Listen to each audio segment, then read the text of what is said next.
Bethel gospel church Sultanabad పరిచర్యల పక్షాన శుభాభివందనాలు. మరియు బేతేల్ గాస్పల్ చర్చ్ సంఘ బిడ్డలందరికీ ప్రత్యేకమైన వందనాలు. ఈరోజు సాయంత్రం 6 గంటలకి బేతేల్ గాస్పల్ చర్చ్ 20 సంవత్సరాల వార్షికోత్సవ సభ ప్రారంభమవుతుంది. దైవ వర్తమానికులు డాక్టర్ విజయ్ కుమార్ అన్నగారు వస్తున్నారు. ప్రార్థించండి, పాల్గొనండి. అందరికీ ప్రేమపూర్వకమైన ఆహ్వానం తెలియజేస్తున్నాం.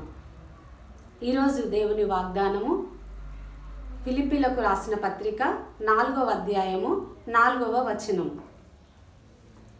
ఎల్లప్పుడూ ప్రభువు నందు ఆనందించుడి, మరలా చెప్పుదును ఆనందించుడి. ప్రభు వాక్యం ఈ విధంగా సెలవిస్తుంది. ఎల్లప్పుడూ ఆనందించండి, ప్రభువు నందు ఆనందించండి. పరిస్థితులు ఏ విధంగా ఉన్నా కానీ దేవుని వాక్యం సెలవిస్తుంది, ఎల్లప్పుడూ ప్రభువు నందు ఆనందించండి. ఇప్పుడు ఆనందించి తర్వాత ఆనందించకపోవడం అనేది కాదు. ఎల్లప్పుడూ ప్రభువు నందు ఆనందించండి. అపోస్తుడైన పౌలు జీవితంలో తనకు ఏమున్నా లేకపోయినా, దీన స్థితిలో ఉన్నా, సంపన్న స్థితిలో ఉన్నా, మరైన బలహీన స్థితిలో ఉన్నా, ఏ స్థితిలో ఉన్నా ప్రభువు నందు ఆనందించేటువంటి వాడు. మరి నన్ను బలపరచు వాని యందు నేను సమస్తము చేయగలను అని అన్ని పరిస్థితులలో దేవుని యందు ఆనందించాడు. అదేవిధంగా క్రైస్తవ బిడ్డలముగా మనందరం కూడా మనకున్న ఆధారం మన ప్రభువే. అందును బట్టి నా దేవుడు నాకు ఉన్నాడని ప్రభువును బట్టి ఎల్లప్పుడూ ప్రభువునందు ఆనందించమని వాక్యం సెలవిస్తుంది. దేవుని వాక్యము అమూల్యమైనది. మనం ఆనందించాలనే దేవుని యొక్క ఉద్దేశము. అందును బట్టి ప్రభువునందు ఆనందిద్దాం, ఎల్లప్పుడూ ఆనందిద్దాం, ప్రభు కొరకు జీవిద్దాం. ఈ మాట మన జీవితంలో దేవుడు నెరవేర్చునుగాక. ఆమెన్. ప్రార్థన చేసుకుందాం.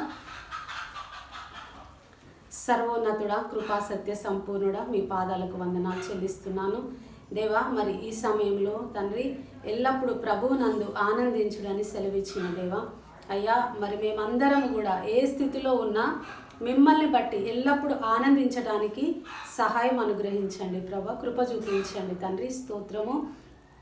అదేవిధంగా తండ్రి ఈరోజు సాయంకాలం జరిగే దేవా మరి 20 సంవత్సరాల వార్షికోత్సవ సభను దేవా మీరు ఆశీర్వదించండి. అందరూ కలిసి దేవా మరి నిన్ను స్తుతించే భాగ్యం దయచేయండి. అన్ని పరిస్థితులు మీ స్వాధీనంలోనికి తీసుకొని సహాయం చేయమని ప్రార్థన చేస్తూ యేసయ్య నామంలో స్తుతించి ప్రార్థిస్తున్నా నా పరమ తండ్రి.